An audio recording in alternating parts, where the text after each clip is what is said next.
தென் மாவட்டங்கள்ல இன்னும் சாதி ரீதியான ஒடுக்குமுறைகள் நிறைய இருக்கு அப்படின்னு பொதுவா பேப்பர்ல இல்ல சமூக வலைதளங்கள்ல குற்றச்சாட்டுகள் வைக்கப்படுது. நெல்லையிலும் சாதிய ரீதியான பாகுபாடுகள் இருக்கா, சாதிய ரீதியான ஒடுக்குமுறைகள் இருக்கா? இப்ப சமீபத்தில் கூட நிறைய ஆணவ படுகொலை நம்ம கேள்விப்பட்டோம்ல, அதெல்லாம் சாதியத்தோனுடைய வெளிப்பாடு தானே அது. நான் உயர்ந்த சாதி, இவன் தாழ்ந்த சாதி அப்படிங்கிற பாகுபாடு தானே. அந்த மாதிரியான விஷயங்கள் இருக்கு அப்படின்னு ஃபீல் பண்றீங்களா? இருக்குன்னா அதை தடுக்க நீங்க சொல்லக்கூடிய சஜஷன் என்ன, இல்ல தீர்வு என்ன, அதை பத்தி கேட்கணும்னு நினைக்கிறேன். ஜாதிய ரிலேட்டான பாகுபாடுகள் இருக்கு, ஏற்றத்தாழ்வு இருக்கு. அது எதுல இருந்து ஆரம்பிக்குன்னா, ஃபர்ஸ்ட் இந்த திராவிட கட்சிகளுடைய மாவட்ட செயலாளர்கள் எந்த சமுதாயம் பெரும்பான்மை சமுதாயம் இருக்காங்களோ அவங்களுக்கு தான் மாவட்ட செயலாளர் பதவி கொடுக்காங்க. அப்போ அந்த அதிலே மைனாரிட்டி கம்யூனிட்டியா இருக்கவங்களுக்கு அதிலே ஒரு பேக்வேர்டு வந்துட்டு, அப்படி அதே மாவட்ட செயலாளர் இருக்கக்கூடிய சமூகத்தை சார்ந்தவங்க தான் மோஸ்டான இங்கே நடக்கக்கூடிய தென் மாவட்டத்தில் நிகழக்கூடிய படுகொலையோ சரி, நீங்க சொல்லக்கூடிய ஆணவ படுகொலையும் சரி நடக்கக்கூடியது. அந்த மக்களுக்கான அதிகாரம் அந்த திராவிட கட்சிகள் ஃபர்ஸ்ட் கொடுக்கணும். அந்த இப்போதைக்கு மாவட்ட செயலாளர் இருக்காங்களோ, இல்லை எம்எல்ஏ இருக்காங்களோ, மினிஸ்டர் இருக்காங்களோ, இந்த குறிப்பிட்ட இடத்துல இந்த சமுதாயம் மெஜாரிட்டியா இருக்காங்க, இந்த சமுதாயத்துக்கு மினிஸ்டர் போய் கொடுத்தாதான் நமக்கு ஓட்டு வரும்னு நினைக்கக்கூடிய திராவிட கட்சிகள் தான் இப்போ அதிகமாக இருக்கு. அதே தான் இப்போ வரக்கூடிய புதிய கட்சியும் செய்யுது. இங்கே உள்ள தென் மாவட்டத்தில் இருக்கக்கூடிய புதிய கட்சி, இப்போ வந்திருக்கு புதிய கட்சி, ஃபேமஸான ஆட்களும் அதான் செய்யறாங்க.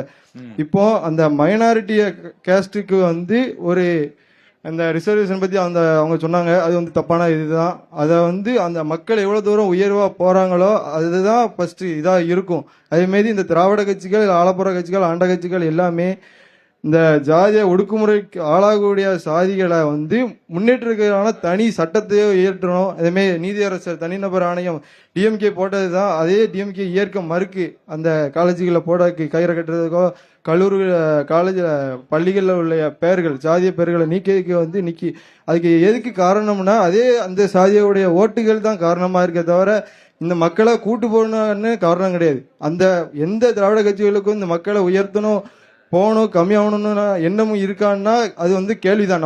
நம்மளுமே கேள்விதான் கேட்க முடியும் தவிர செயல்பாட்டில் இல்லை. ஆனால் செயல்பாட்டில் யாரு இருக்குன்னா, நீங்களே உங்களுக்கே தெரியும், திருநெல்வேலி தூத்துக்குடி 2 மாவட்டம், தெற்கு மாவட்டம் வடக்கு மாவட்டம் 2 மாவட்டம் இருக்கு, 2 மினிஸ்டர் இருக்காங்க. அவங்க யாரும் நீங்க பார்த்துக்கோங்க. இப்போ சுத்தி இருக்கிற எல்லாருக்குமே நீங்க உங்க பெரும்பான்மை சமுதாயத்துக்கு இருக்காங்க. அதே இந்த கீழே இருக்க சமூகத்துக்கு யாருக்கும் இந்த இது இல்லை. அது கொடுத்து அந்த அதிகார அந்த மக்களுக்கு அதிகாரத்தை கொடுத்துட்டு எல்லா சலுகையும் கொடுத்துட்டு அந்த மக்களை சமமா, நீ ஒரு கவர்மெண்ட் வேலை பார்க்கணும், நான் அதே கவர்மெண்ட் வேலை பார்க்கணும், நீ விவசாய நிலம் வச்சிருந்தா நானும் விவசாய நிலம் வச்சிருக்கணும், உன் விவசாயத்துல நான் ஏன் வேலை பார்க்கணும், அந்த அளவுக்கு மக்கள் கேள்வி கேட்கக்கூடிய இடத்துல வரணும்.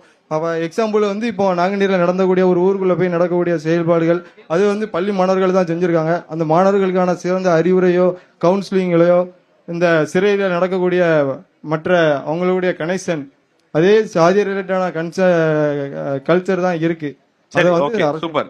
உங்க பேர் என்ன? ஒளிமுத்து.